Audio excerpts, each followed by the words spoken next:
What is up, everybody? Steelers back. So, little Rangers game 2 recap. I'm like 5 days late, but just got back from Florida from a vacation, so I didn't really get to watch a Ranger game until like a day or two after it happened. So, yeah, I mean, I knew what they did. I saw a couple highlights, but I did not see the actual game. But now that I've seen the game, I can give you my opinion. So, first things first, Panarin, Zibanejad, Buchnevich, they're all going to get kicked out of the league. The NHL is not going to let this tyranny just continue to occur. I don't see them letting. Zibanejad's sick, dude. That freaking, oh my god, that little tic-tac-toe. Like, Panarin dumps it to Zibanejad. Zibanejad to Buchnevich wide open net. Nah, B passes it right back to Zibanejad, who just haps her and beauty. I mean, it was a fun game to watch. I mean, it's a good time to be a Ranger fan. Now, granted, it was against the Ottawa Senators, and they're really not that good this season. Not a knock against them, but like, it's the reality of it. Not really a very good team. They are rebuilding, and who cares? Let's get into the Rangers and the individual statistics. So, the Senators outshot us 32-30. We outface off them 67% to 33%. Power play went 2 for 3. They were 0 for 5. We did have a lot of penalties. Wasn't happy about that, but we killed it off. It gave the PK some reps. So, who am I to complain? They out hit us 37-22. Really didn't matter too much at that point because we were just buzzing around. We had 22 blocks. They had 21. We had 11 giveaways. They had 12 giveaways. So we really did not have that many giveaways. Would have been nice to limit it a little bit more against this team, but I think because they were playing against a lesser team in Ottawa, they were taking a couple more chances, and that showed. You guys just trying to make plays is what it is. We saw a really big decrease in ice time for Ryan Strome. Went from what we thought was going to be an 18-minute a night center to 13 minutes and 26 seconds last night. Take a look at the rest of the team. Any just numbers that stick out to me. Kreider only played 14 minutes.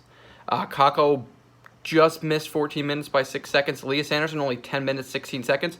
I don't know what the hell DQ's problem is with Elias Anderson. He's saying this kid's got to earn more ice time. What the hell are you talking about? Besides our top line, Elias Anderson has been one of our best players. Like, you're an idiot. Like, DQ, I like you a lot, but that's a clown thing to say. Because Elias Anderson has more than earned a little bit more ice time than what you're giving him. Especially more ice time than, say, a Brett Howden or a, a Brett Howden and Ryan Strome. I think he's better than Howden and Strome. Nemestikov traded Gonzo Alonso, not really much. I'm not going to do a review on that trade. It was a pick and a play that we're never going to see. Zibanejad played almost 21 minutes. He played 20 minutes, 32 seconds. Kid's a stud. Panarin played 18 minutes. Kid was flying out there. Take a look. Giveaways, anything stick out? Zibanejad had 3 shots on goal, 3 goals, 100 shooting percentage, not a big deal. Elias Anderson, 2 blocks, no giveaways, and a takeaway. I mean, come on, really?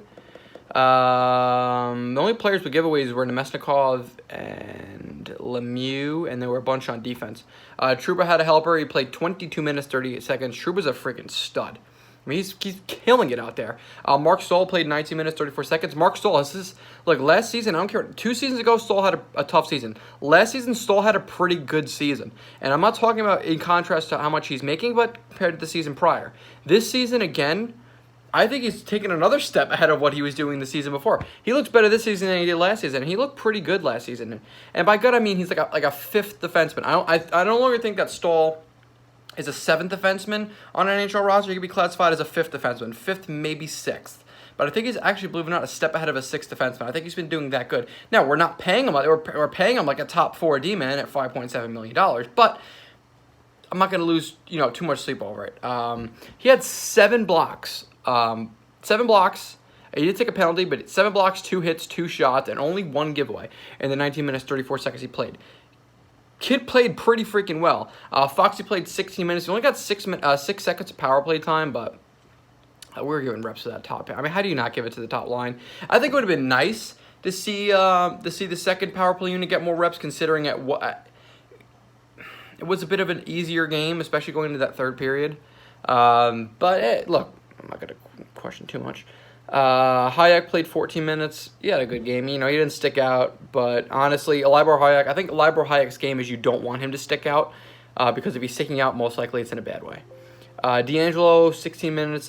Shea, 20 minutes.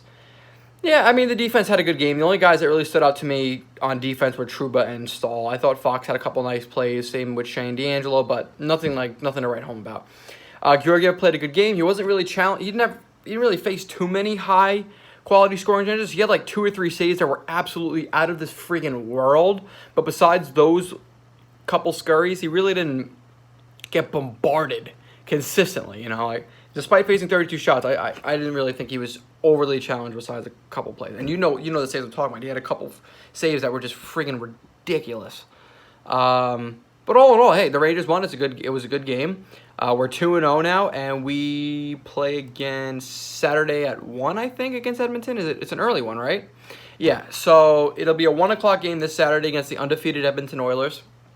Well, only 5 minutes. Let's do a bit of a preview.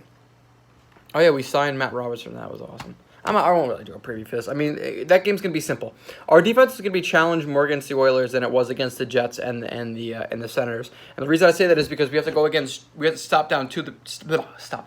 We have to shut down the 2 premier players in the league, in Leon Draisaitl and Connor McDavid. Connor McDavid being the best offensive player in the league, and we have to shut his ass down with this young defensive core. I don't think goals should be an issue, but Edmonton has defended quite well so far this season. Hey, we'll see where it goes. The game I'm really looking forward to right now is next Thursday, a week from today, against New Jersey. That'll be a fun game to watch. But yeah, this Saturday, 1 o'clock against Edmonton. Comment down below your thoughts on this game. Obviously, I'm a little bit late here. It's interest level on that game against Ottawa has lost its touch a little bit, but hey, who cares? Comment down below your thoughts. What do you think about what I said? And see you in the next one. Peace.